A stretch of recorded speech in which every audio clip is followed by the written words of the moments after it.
Today, I'm going to show you how I built the first working computer in Build a Boat for Treasure. So without further ado, let's begin. Before we begin, if you want more videos like this, then consider subscribing. It means a lot to me.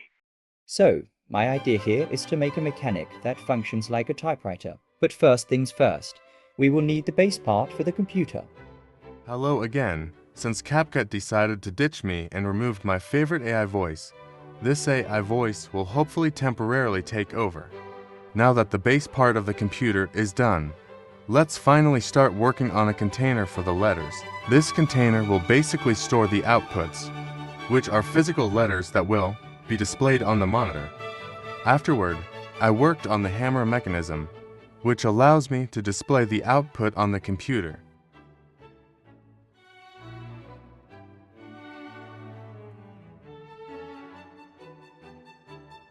Now that the hammer is finally working, I'm gonna need a mechanism that makes the hammer move to the next column after input. I'll be basically using pistons for that function, and I'm gonna need a lot, about 10 per letter of the alphabet. You'll see why soon. That's a lot of pistons, but anyway, let's finally attach this to the hammer. After that, I finally started working on the output itself, or the physical letters. There will be basically 10 repetitions of each letter in the alphabet. The pistons will compress all the letters into one place, and the butter block will release each letter with every input. The piston underneath will activate with each input. We're gonna need something to input. So, we'll be making a Bluetooth keyboard. Why Bluetooth keyboard? I don't know. It's cool, I guess. This will have to use a switch that sends a signal to the transmitter, or Bluetooth transmitter. The butter block and piston are there, so it drops the previously activated switch and replaces it with new ones, allowing me to send another new input on the same letter. After that, I finally started working on the Bluetooth transmitter. This basically just sends the signal from the keyboard to the computer, allowing me to type on the computer. I temporarily link the keyboard to the computer to see the results.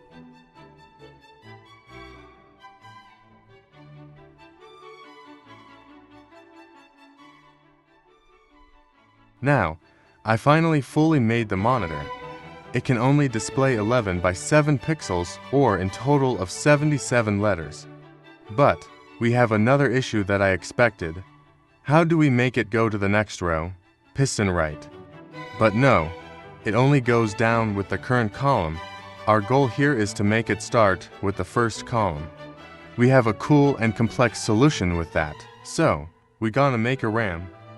Yes, an actual RAM for our computer.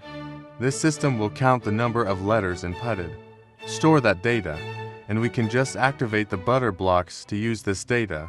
Confused? I will demonstrate it later. Basically, each piston is binded to the switch, and the piston is activated, but it will not move since the butter block is attached to it. Then we can activate the temporary data to move onto the next row. The activated piston will represent as 1, and the piston that isn't activated represents 0, basically just a true or false. So, how are we gonna use this RAM to the computer? The output will always move to the right side. Because of that, we can make a system that can do the same in reverse, but only activates once we move to the next row. I upgraded the transmitter so it can send 7 different letters of the alphabet to the computer.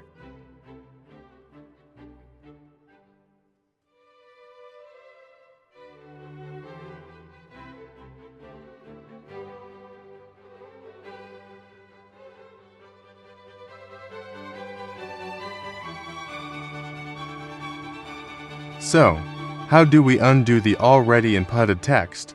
Well, I totally accidentally deleted the footage of me trying to attempt it. So, in summary, I failed to make one.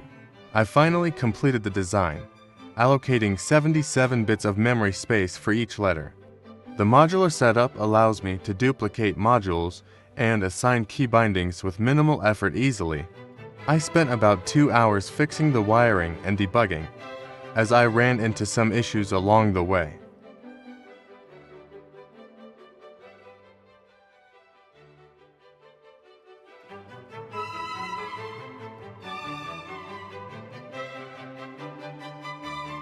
After that, I duplicated everything 4 times, carefully placing and connecting all the modules.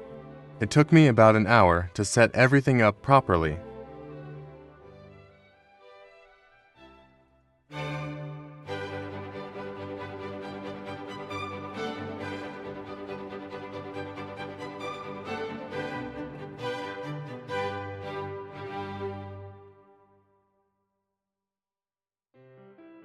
Non più tra i farfalloni amoroso, notte e giorno di torno girano, delle belle turbando al riposo, Narcisetto Adugino d'amor.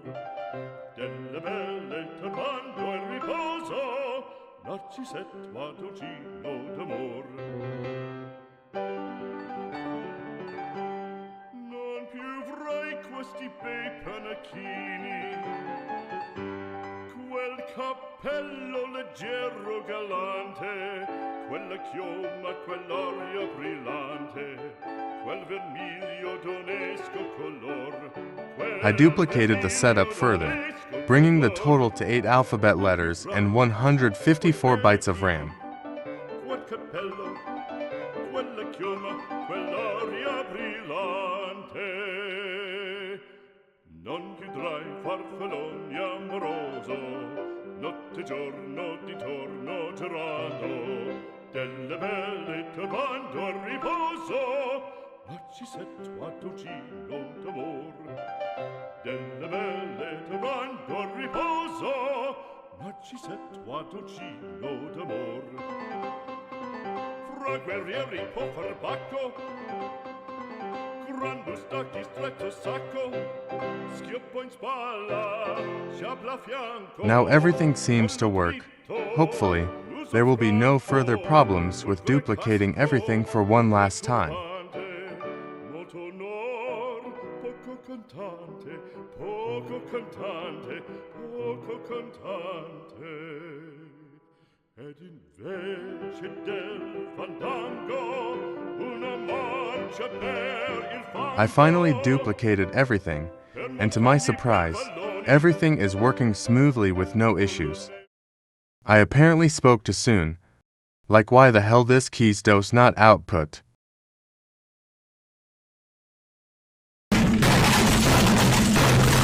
Welp, time for 3 hours worth of debugging. While debugging, I also started working on the design and the shell of the computer. As you can see, I also replaced the servo hammer with just a piston, so I wouldn't have any difficulties with the weight it holds.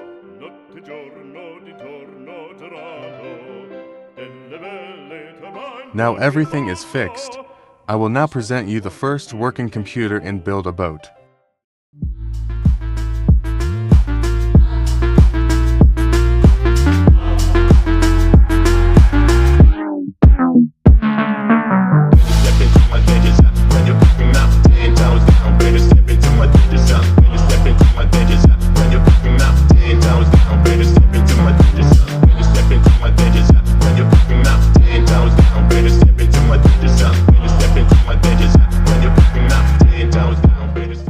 Before we wrap up, I want to give a special shout out to 2 incredible creators who inspired me to develop these mechanics.